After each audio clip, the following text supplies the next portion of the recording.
Hello नमस्कार। जैसा आप स्क्रीन पर देख पा रहे हैं, हमारे देश में हाल ही में एक बहुत बड़ा लीगल अपडेट है। लीगल अपडेट ये है कि सिटीजनशिप अमेंडमेंट एक्ट जो है वो हमारे भारत देश में लागू हो चुका है। लेकिन मैं आपको बताना चाहता हूं, तकरीबन 100 से भी ज़्यादा जाने जा चुकी हैं इस नए कानून के विरोध में भी और कहीं न कहीं इन कानून के सपोर्ट में भी। आप मेरे लेफ्ट साइड में दो इमेज देख पा रहे हैं। एक इमेज जो है, जो आप ऊपर देख पा रहे हैं, वो है सपोर्ट द सीए, और वहीं दूसरी तरफ इसके विरोध में यानी कि no CAA, no NRC and many other. तो इसी से जुड़ा हुआ आज का ये छोटा सा सेशन है जो आपके लिए बहुत ही यूजफुल है जो रहेगा। और यकीन मानिए, सारी जानकारी मैं देने का यहां पर प्रयास है जो करने वाला हूं, किस तरीके से हमारे देश के बाहर से जो हिंदू हैं, जो कि वहां पे अलग अलग देशों में माइनॉरिटी के रूप में और वहां से भारत में आके बस गए हैं, तो वो क्या भारत की सिटीजनशिप ले पाएंगे क्या, और आखिर क्यों इस कानून का इतने समय तक विरोध हुआ और अब लोकसभा चुनाव से पहले इसे क्यों लागू किया गया है, ये सारी चीजें समझने की आइए जरा कोशिश करते हैं। तो मैं आपको लेके चलता हूं यहां पर एक स्पेसिफिक आर्टिकल जो डायरेक्टली इस चीज को डील है जो करता है। आप स्क्रीन पर देख पा रहे हैं कि यहां पर आपके बीच में सिटीजनशिप अमेंडमेंट एक्ट का एक पॉइंट आपको देखने को मिलेगा। अब देखो, ये जो कानून है कि सिटीजन अमेंडमेंट एक्ट जो है किस तरीके से किस वे में आया, इन सारी बातों को हमें क्या करना है, ऑब्जर्व करना है, समझना है। सबसे पहले तो ये देखिए कि होता क्या है एक्चुअल में। सीएए यानी कि सिटीजन अमेंडमेंट एक्ट, जिसका जो मेन एम है वो है कि जो भारत के अंदर रिफ्यूजीज हैं उनको एक तरीके से प्रोटेक्ट है जो करना, उनको एक साहब समझ लीजिए रिलीजियस जो है कहीं की जो प्रोसिक्यूशन है उसके अकॉर्डिंग उसको बचाना वगैरह। तो अब ये एक तरीके की शील्ड है जो देता है कि भाई अगर कोई व्यक्ति भारत में आके बस गया है तो उसके खिलाफ इलीगल माइग्रेशन की प्रोसीडिंग है जो नहीं होगी। अब यहां पर आपको इस कानून के तहत एलिजिबल होने के लिए क्या करना पड़ेगा, लगभग दिसंबर 31, 2010 से पहले अगर आप इंडिया में आकर बसे हैं तो ये आपको इसका बेनिफिट जो मिल जाएगा। क्योंकि इस कानून में कई सारी बातें ऐसे भी है, जैसे अगर आप इंडियन सिटीजनशिप लेना चाहते हैं तो वो लोग जो बॉर्न इन इंडिया या फिर lived in India for at least 11 year, तो वही लोग इसके लिए क्या हो पाएंगे, एलिजिबल है जो हो पाएंगे। इतना ही नहीं, ये जो आपके ओवरसीज सिटीजनशिप ऑफ इंडिया वाला जो फंडा हुआ करता था, जिसके तहत कोई भी कार्ड होल्डर जिसने वॉयलेट किया है सिटीजनशिप के कानून को, तो अब उसकी सिटीजनशिप रद्द भी है जो की जा सकेगी। अब यहां तक तो ठीक है, तो फिर इसके विरोध का क्या कारण है, वो आइए जरा जानने की यहां पर कोशिश जो करते हैं। देखो, देखा जाए तो 2019 से ही इसके बीच में बारे में आर्ग्यूमेंट है जो चल रहा है। और हमारे देश की जो अपोजिशन पार्टी है, लीडिंग अपोजिशन पार्टी कह दीजिए, कांग्रेस है जो कह दीजिए, उनका ये कहना है कि भाई ये जो आप लेके आए हो सिटीजन अमेंडमेंट एक्ट, ये पक्षपातपूर्ण डिस्क्रिमिनेटरी है। उनका ये भी कहना है कि ये क्या करता है, ये मुस्लिम को एक तरीके से टारगेट है जो कर रहा है, और मुस्लिम कम्युनिटी जो है वो देश की पॉपुलेशन का 15% है जो हिस्सा है। हालांकि गवर्नमेंट ने एक बात स्पष्ट की, और मुझे कमेंट बॉक्स में जरूर बताइएगा कि गवर्नमेंट का ये पक्ष जो है आपको किस तरीके से जस्टिफेबल लग रहा है या नहीं लग रहा है।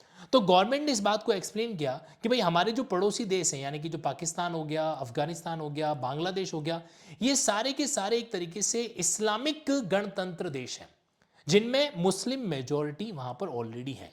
तो आप ये नहीं कह सकते कि इन इस्लामी देशों के अंदर जो मुस्लिम है वो माइनॉरिटी के अंदर है। इनडायरेक्टली ये जो है हिंदू माइनॉरिटी जो इन पास पास के देशों में है, पाकिस्तान वगैरह के अंदर, इनको क्या किया जा रहा है, नागरिकता है जो दी जा रही है भारत की। लेकिन साथ ही साथ में दे एश्योर कि that application from other community will be review on case by case basis. हालांकि ये भी कहा गया है कि अदर कम्युनिटी यानी कि अदर जो हिंदू है उनकी एप्लीकेशन को भी क्या किया जाएगा, ऑब्जर्व है जो किया जाएगा। अब जरा समझते हैं कि जो एप्लीकेशन लगाने वाला मामला है वो कैसे है। आप स्क्रीन पर अगर आप देखेंगे तो मैंने एक वेबसाइट यहां पर आपके सामने ओपन कर रखी है। इस वेबसाइट का नाम है इंडियन सिटीजनशिप online.nic.in। ये कहीं की वही ऑफिशियल पोर्टल है जहां पर आप क्या कर पाएंगे, इस नए वाले कानून के, ये देख पा रहे हैं आप, अभी जो न्यूज चल रही है वो इसी के अकॉर्डिंग ही चल रही है। New CA application have gone live and eligible person में अप्लाई। ये जस्ट अभी कुछ घंटों पहले ये आपका अपडेट है जो इस वेबसाइट पर आया है। अगर इस वेबसाइट को नीचे स्क्रॉल करेंगे ना तो यहां पर आपके सामने ऑप्शन है सिटीजनशिप अमेंडमेंट एक्ट सीएए। यहां पर आप देखिए ये जो लास्ट वाला ऑप्शन आपको देखने को मिलेगा कि कहीं की जो आप किस तरीके से इसके लिए एलिजिबल है जो हो सकते हैं, तो वो ऑप्शन यहां पे आपको देखने को मिलेगा। What is the procedure of application under citizenship act. जब यहां पे क्लिक करेंगे तो ये एप्लीकेशन का जिक्र इन्होंने कर रखा है कि आपको इस तरीके से जो सेक्शन 6B है यहां पे अप्लाई करना पड़ेगा। इस सेक्शन 6B को नोट कर लीजिएगा।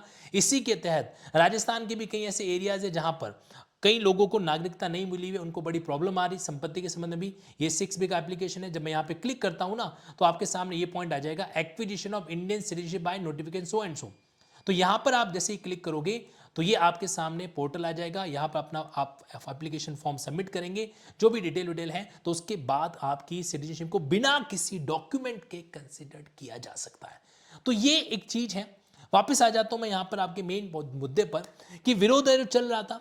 अब कौन कौन अप्लाई कर सकता है, तो देखो यहाँ पे इन्होंने मेंशन है जो कर रखा है। क्या मेंशन है जो कर रखा है? अपोजिशन का वही कहना था कि भाई आपने जो है एक तरीके से ये तो कम्युनिटी वाला आपने डिस्क्रिमिनेशन है जो किया है। इनफैक्ट कांग्रेस पार्टी ने ये भी कहा है कि जो टाइमिंग है इस तरह की नोटिफिकेशन लाने का वो ठीक नहीं है।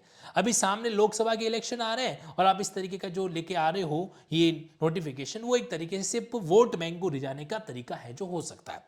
अब ये तो जनता तय करेगी कि कहीं किस मामले के अंदर इसको वोट बैंक का एंगल माना जाए या फिर आज के समय की एक नीड है जो समझा जाए। इनफैक्ट जयराम नरेश जो कि कांग्रेस के जनरल सेक्रेटरी भी हैं, उन्होंने भी ये कहा कि कहीं की जो इलेक्टोरल बॉन्ड का जो इश्यू चल रहा है ना सुप्रीम कोर्ट के अंदर, तो उस इश्यू को डाइवर्ट करने के लिए ये चीज की गई है। हालांकि यहां पर एक बात ये भी है कि रूलिंग पार्टी ने इस बात को पहले से ही मेंशन कर दिया था कि लोकसभा चुनाव से पहले इस तरीके से ये चीज लाई है जो जाएगी। कौन सा? CAA यानी कि सिटीजनशिप अमेंडमेंट एक्ट जो लाया जाएगा। और अब देश में अलग अलग चीजों का माहौल बना हुआ है। जैसे कि एक और सवाल समझता है कि कितने लोग जो है, हाउ मेनी पीपल वो इस तरीके से सिटीजनशिप ले सकते हैं, तो इसका कोई फिगर नहीं है। अब तो देखो एप्लीकेशन आने पर डिपेंड करेगा। जो अलग अलग एप्लीकेशन उनके आने के बाद ही पता चल पाएगा कि मामला क्या है, किस तरीके से है। हालांकि इतना जरूर है कि जो नॉन मुस्लिम माइनॉरिटी है, जो पाकिस्तान से हो, बांग्लादेश से हो, अफगानिस्तान से हो, इंडियन सिटीजन थ्रू रजिस्ट्रेशन और नेचुरलाइजेशन इन 9 स्टेट, ये आपके 9 स्टेट है जहां पर क्या होता है, नॉन मुस्लिम माइनॉरिटी को इस तरीके से गुजरात, राजस्थान, छत्तीसगढ़, हरियाणा, पंजाब, मध्य प्रदेश, उत्तर प्रदेश, दिल्ली, महाराष्ट्र, यहां पर एक तरीके से जो रजिस्ट्रेशन या नेचुरलाइजेशन यानी कि एक समय बीतने के बाद में आपको क्या दे दी जाती है, सिटीजनशिप दे दी जाती है। अब इस नए कानून के बारे में आपका क्या विचार है? आप इस कमेंट बॉक्स के अंदर क्या कर सकते हैं, मेंशन है जो कर सकते हैं। तो इस तरीके से आज दिनांक को जो नियम थे, मैं आपको एक जानकारी और देना चाहता हूं कि इस एक्ट के संबंध में इनके रूल्स बनाने के लिए 6 मंथ का टाइम दिया गया था, जिसको बार बार एक्सटेंड किया गया और फाइनली अब जाके जो रूल्स वगैरह भी है जो नोटिफाई हो चुके हैं।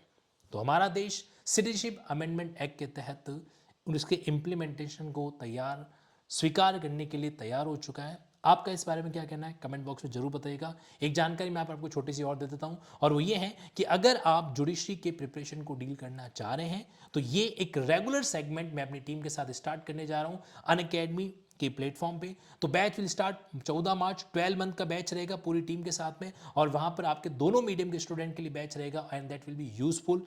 इतना ही कहूंगा, डोंट मिस इट। बाकी wish you all the best, किस बात के लिए, आने वाले एग्जाम के लिए भी, और हमारे देश को भी ऑल द बेस्ट एक नए कानून को स्वीकार करने के लिए।